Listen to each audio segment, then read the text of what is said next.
Hello and welcome to your in-depth horoscope forecast for week commencing the 13th of July.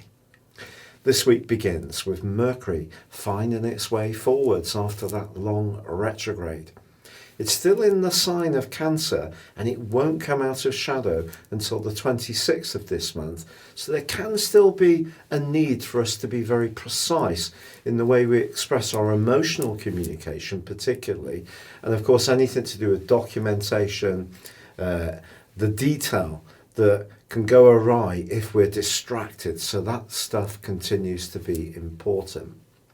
However, the quarter moon, which occurred at the end of last week, does provide a backdrop for the whole of this week. That was in the sign of Aries, which is very much to do with the now. It's about our need to be very much in the present, whereas the sun, of course, is in the more nurturing sign of Cancer. So they're both cardinal, so there's a bit of a battle here between the sun's primacy about wanting us to focus on how we can take careful steps to nurture, and the moon's need to act instantly. So if we are a bit rash, it could come back on us a little bit. And this is a week that does require some care because the sun is going to be going into an opposition with Jupiter, Pluto, and then in the last couple of days also Saturn.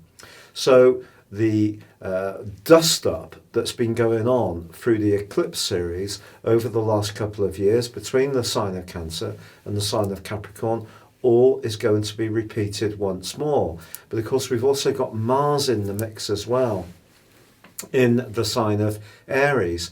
Well, that doesn't come into connection with these influences quite yet. It actually forges a very neat tie with Venus. So if you're lucky enough to be able to socialize or connect at some kind of level, depending on the COVID restrictions wherever you are locally, then that can be delightful. But I do feel that the balance between making sure that we're safe and well emotionally and physically in terms of the sun in Cancer, and being more aware of our worldly interactions and protecting our interests financially coming through Capricorn is a balance we need to find. There could be some push-pull energy this week. We may encounter someone who's a bit strident, a bit forceful, a bit opinionated or dogmatic, but we also have to be conscious of our own energy too. Hello Sagittarius. Well, Venus continues in your sector of relating, continues to forge a magical link with Mars in your sector of self-expression. So a relationship issue could be really showing some promise. But in an existing tie, I think there is also the potential for some kind of push or pull, potentially around the issue of intimacy, or it could be around money.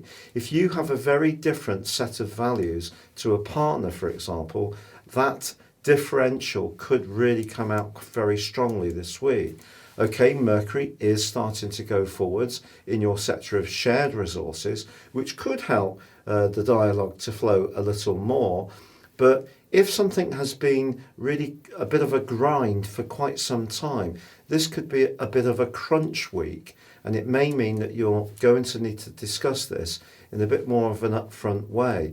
Also, the quarter moon between the moon in Aries and the sun in Cancer suggests that just in general you may feel a bit crowded in, and one of the most important things for any Sagittarians is a sense of freedom and space.